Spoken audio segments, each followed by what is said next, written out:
don't believe it! Marty Schwartz, you bastard! Excuse me? Marty Schwartz is a rotten schmuck! He thinks he could just steal my idea without me noticing, publishing his deep last words in his obituary. I was going to do that. Mr. Goldblum, I don't think that's appropriate. Don't tell me about appropriate. I tell him my brilliant idea, my last claim to fame, and he goes ahead and just takes it. That bastard must be rotten in the ambiguous Jewish afterlife. Mr. Goldblum, I need to speak with you about your... Oh no, I am not going to let this get away from me. I'll just have to come up with some better last words. That'll show him that Schmendrick... Mr. Goldblum, please! Your condition is very serious. I'm talking about my obituary. Obviously, I have realized. They want your family to... I know. My daughters are visiting today. Good. Yeah, Joanne and Liz. They don't really get along well. I think I may have. Mr. Goldblum, I have to go check on my other patients, so I'll go check up on you later, all right?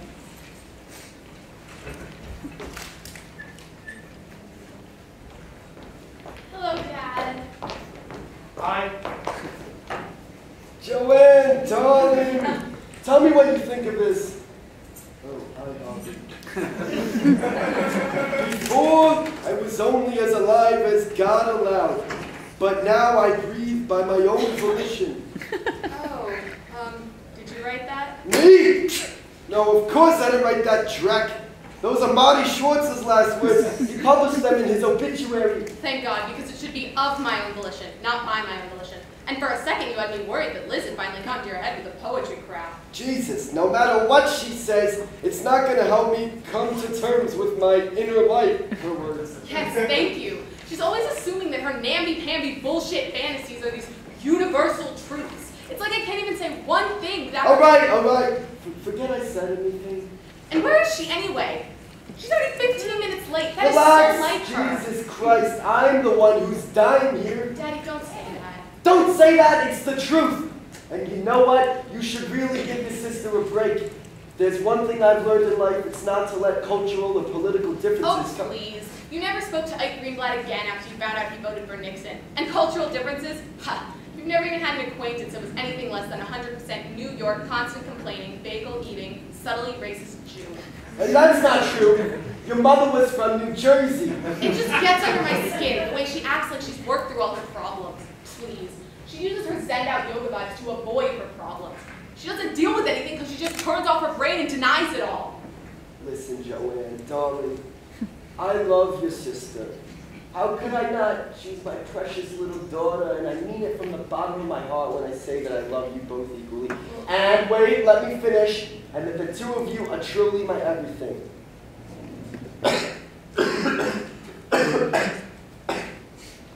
Having said that, there's no denying that your sister's a mashugana. You've always been the one with your head on straight, so can you please put up with her for my sake? Fine. Good. And Harvey, how are you? How's the business? I'm fine. Business is really starting to pick up.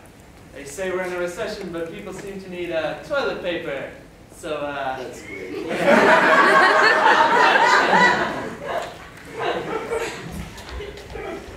Liz! Daddy, hi, wonderful to see you.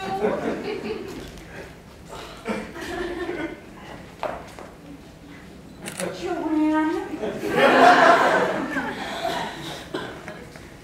And Harvey, how are you? good. And you? Well, Venus is aligned with Jupiter and I'm a Capricorn. You know how it is. Obviously. Liz! You like poetry and that crap, right? Tell me what you think of this. Before, I was only as alive as God allowed, but now I breathe by my own volition. That is beautiful. I am so glad that you are discovering non-traditional spirituality at this point. I mean, it has been a long... I am not discovering shit! Those are Marty Schwartz's last words. He stole them and published them in his obituary. But it doesn't matter, because I'm going to come up with some better last words that'll blow his last words out of the water. Daddy, you really have to be less competitive. It's time you discovered your position in this world. I'm going to come up with some better last words that will blow his last words out of the water. Kids, now that you're all here, listen very closely. I want you to make sure that my last words get published in my obituary. Do you know what they're going to be yet? No? But you can bet your ass they're going to be a hell of a lot more philosophical than Marty Schmuck faces. They're going to inspire the shit out of you. Well, I think it's wonderful that you're looking for meaning during the 11th hour of your life. No, my yoga teacher says that sickness is a beautiful time in our lives where our third eye is cleared of all congestants and we really have access to some beautiful insights. You know, if you were willing to write down any thoughts or musings you might have, I would love to share them with my yoga class. As a matter of fact, that would be really great because I'd really like to get this recommendation from my Oh, Liz, teacher you cannot be serious. What? You're using Dad's sickness to get a recommendation from your yoga teacher? I think I'm gonna get a snack. Sorry, Joanne. At least I've pursued my dreams. At least I'm not willing to risk everything that I've done. At least I didn't drop out of law school. Girls, Liz! Stop it. Hello there. I'm Dr. Pierce. You must be Mr. Goldblum's daughters. Joanne Goldblum Young.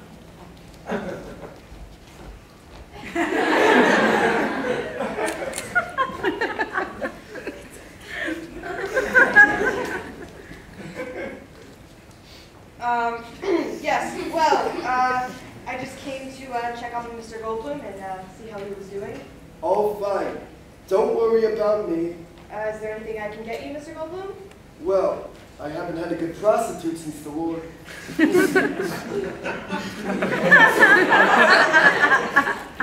I was wondering if I could speak with one or both of you privately. You go, Joanne. I'll stay with Daddy. Very well, Miss, if you'll accompany me outside. Of course. Can I get you anything, Daddy? Do you want some water? As you know, your father isn't doing very well. Right. I am so sorry about earlier. You know I didn't mean to offend you. He may have less time than you initially thought. Listen. Don't worry about it. Listen. I love your sister. How could I not? She's my eldest daughter, and I mean it from the bottom of my heart when I say that I love you both equally, and that the two of you are truly my everything. I can't see him holding out for more than a day. Well, Tops. you know, having said that, there's no denying that your sister's a mushaka. You've always been the one with your head on straight, so can you please put up with her for my sake? Oh my God. Of course, Daddy. I'm so sorry, Mrs. Long. You know, I never wanted to harm my relationship with Joey. She's the one who pushed me away. It just got to the point where I couldn't put up with her criticisms anymore. But I have to accept her for who she is and disregard all negative feelings.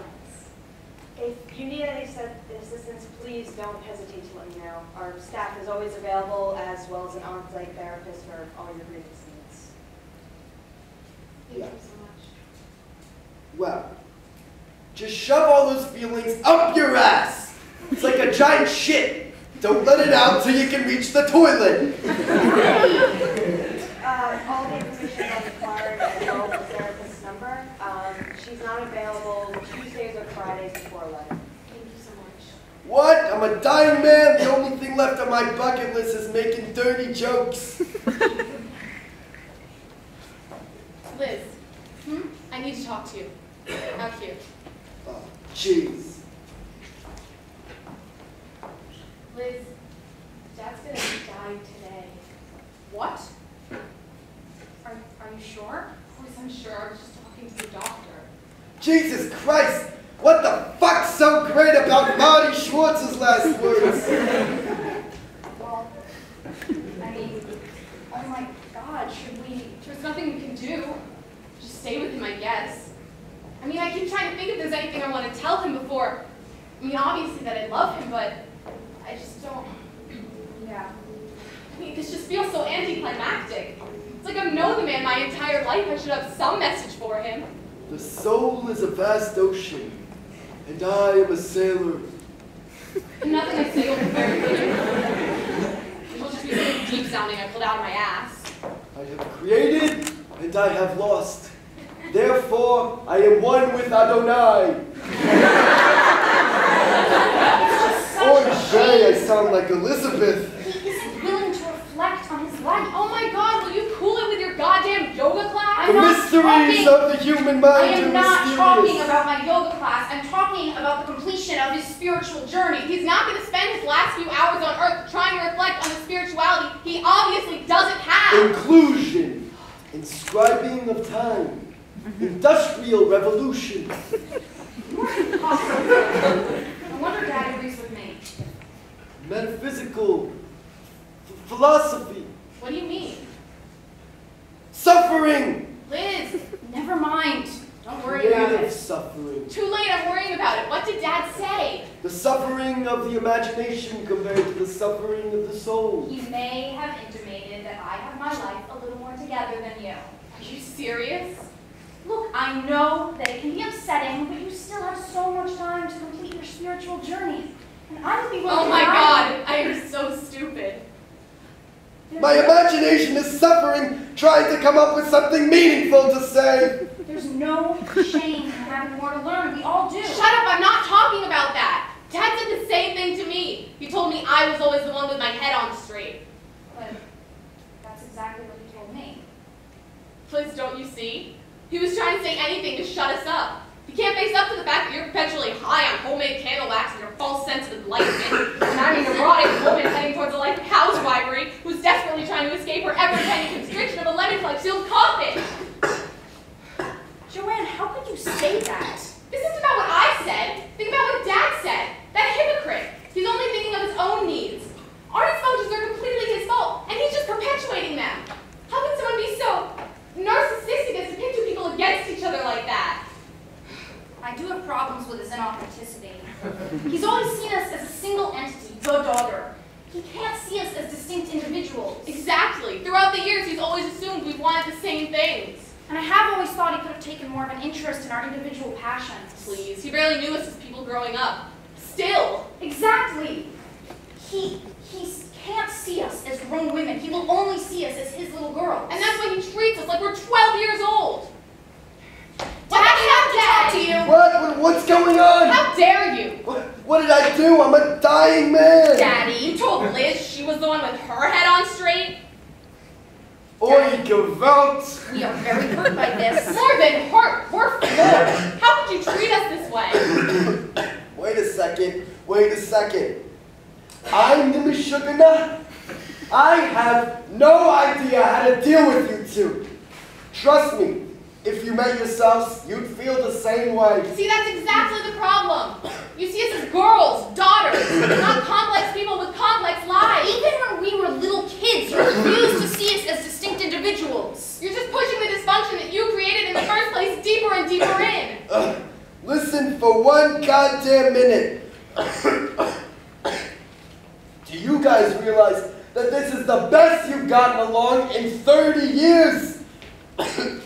You're agreeing on practically everything. Not exactly everything, just because we agree on shit. Girls, listen. I just wanted to let you know that I love you both, and I know your mother loved you too, and I'm sorry I was such a shitty parent. Your mother and I,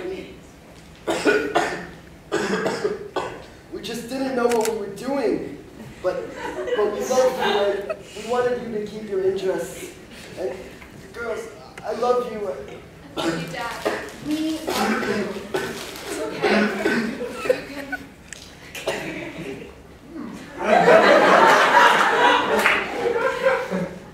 Girls.